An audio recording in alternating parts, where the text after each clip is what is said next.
Hi everyone, welcome to my kitchen.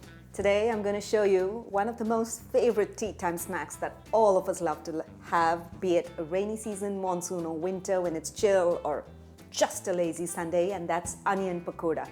And I'm going to be making it healthy by pan frying it, and you'll be surprised how beautifully a pan like this, it's called a Coriander pan, can make your pakoras healthy, and you'll be able to savor them almost every weekend if you wish.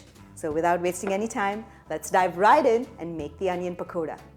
Now, making the onion pakora batter is extremely simple. I'm going to slice up some onions into very thin slices, chop some coriander, green chilies, and mix up some besan, rice flour, chilies, and that's it. So let's proceed. So first I'm going to chop the onions and slice them really thin, not chop them. Okay. The thinner the onions, the better the pakora gets. Okay. We'll just do one more round.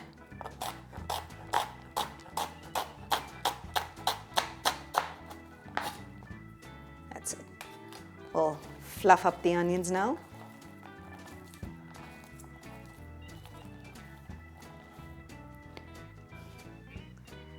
And we will chop our green chilies.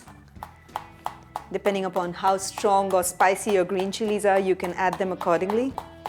I'm going to add just a few because these green chilies are really hot. And we'll chop some coriander leaves.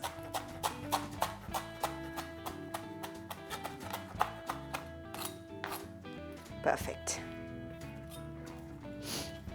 Now into a mixing bowl, I'm going to add in all the chopped ingredients.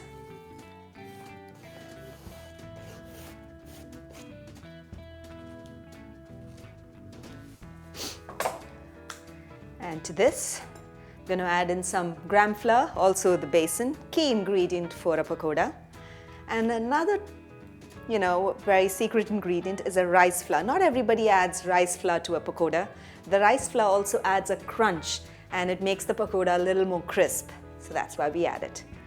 Next, some salt to taste. Ajwain. You can also add kalonji or jeera. Just a dash of chili powder.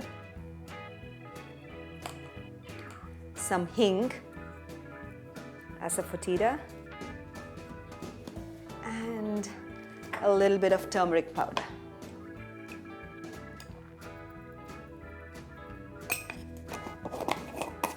That's it. I'm going to mix them all up.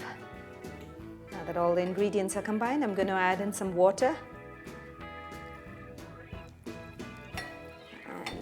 and mix it all up. Just a little more, and that's it. Perfect. We have a perfect onion pakora batter, and now ready to fry it in the Coriander pan with just a little bit of oil. Now to pan fry them into the Coriander pan, into each one of the cavities I'm going to add in some oil.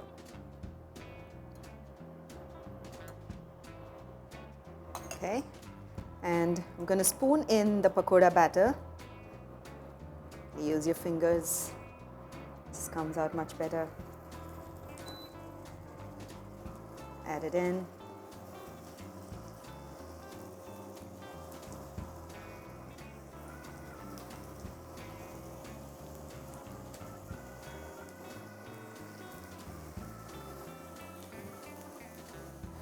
Now that you have filled in all the cavities, let's allow it to cook a little bit, and then we'll flip it over just for a few seconds so that the whole batter holds itself together. Okay, I'm going to flip it over. So when it flips over, we'll just add a little more oil and pan fry them. So a great part about using the Coriander pan is that you don't waste oil after you deep fry and the whole oil goes for a waste. But in the pan, you just use the right amount of oil that is required to fry these pakoras, and they come out really delicious. And the amount of oil you add into the pakoda is completely your choice as well. It's in your hands. But of course, we all know that we add a little more oil, it gets crisper. So we'll allow these onion pakoras to cook in the pan until it becomes nice brown, golden brown and crisp, right? So that's it. Make sure that you cook it on medium heat and not too high because it has to get cooked from the inside and then get crisped evenly. This takes about 3 to 4 minutes. That's about it. Notice the pakoras are just perfectly golden brown, fried and nice and crisp, and I'm ready to take them out and plate them. Okay? You can serve these pakoras along with some green chutney and a date tamarind chutney, and they just make perfect appetizers. You can drain them on paper towels so that the excess oil gets absorbed as well if there is too much oil. Okay. We have one last thing to do before we are ready to serve them, and that's so important for a pakoda, right? I'm going to be sprinkling in some chaat masala over the top so it gives a perfect tangy, chatpata flavor towards the end. Okay? And that's it. The pakoras are ready. Didn't you think making this pakoda was really simple? It's healthy, and look at the amount of oil that we've used, so little. And we didn't waste any oil too. You must try this recipe and serve it along with some green chutney or a date tamarind chutney. It'll just come out perfectly. When you give it a try, don't forget to share your feedback in the comments below. I'd love to hear back from you. And don't forget to subscribe to my YouTube channel because every week we're going to be coming up with fresh, new vegetarian recipes that are simple, easy and healthy for you to try in your kitchen.